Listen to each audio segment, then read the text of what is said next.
PropertyMortgageInvestment.com. This is Mark Warner with PropertyMortgageInvestment.com, and I would like to comment on an article that appeared in the Dallas Morning News in January of this year called Blame the House Flippers. This was a study that was done by the Federal Reserve Bank of New York, and they said that there was sufficiently numerous and active house flippers or speculative real estate investors to make a major impact on prices. They go on to quote some of the information where in 2000 only 20% of the mortgages were going to multiple mortgage holders, and 75% of those were for second houses. So people buying vacation houses, not necessarily for investment. By 2006, 35% of mortgages were multiples, and more than 5% of loans were going to people with 4 or more mortgages. Well, there may have been a substantial number of people who bought a second home for investment purposes to diversify their portfolio and use the mortgage market that was easy to get money out of. But when you talk about 5% of the 7 million houses that were sold in 2006, you're talking about 350,000 that may have contributed to keeping prices higher in a speculative nature.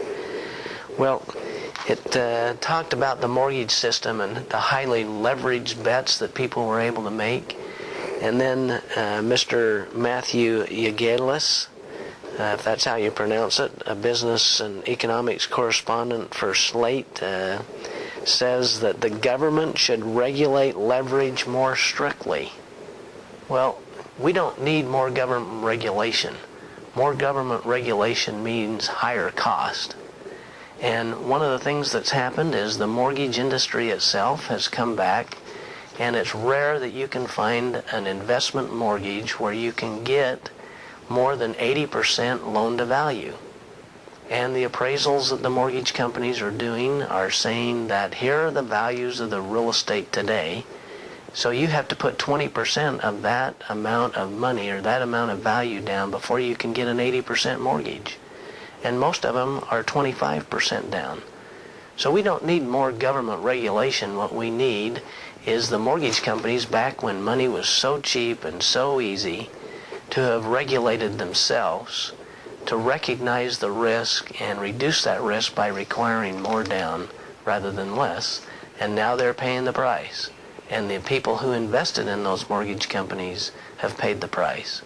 Unfortunately, Wall Street has been bailed out by our federal government, so it's cost us a lot of money and has created some significant challenges to the American economy as well as the American people.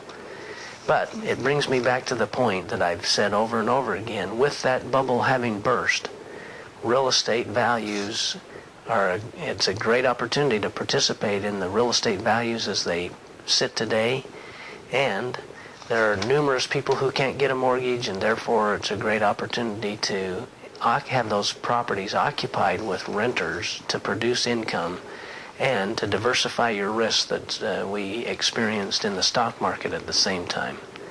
So, this is Mark Warner with an alternate opinion to what was offered by Matthew, and appreciate the opportunity to voice the opinion. This is Mark Warner with PropertyMortgageInvestment.com.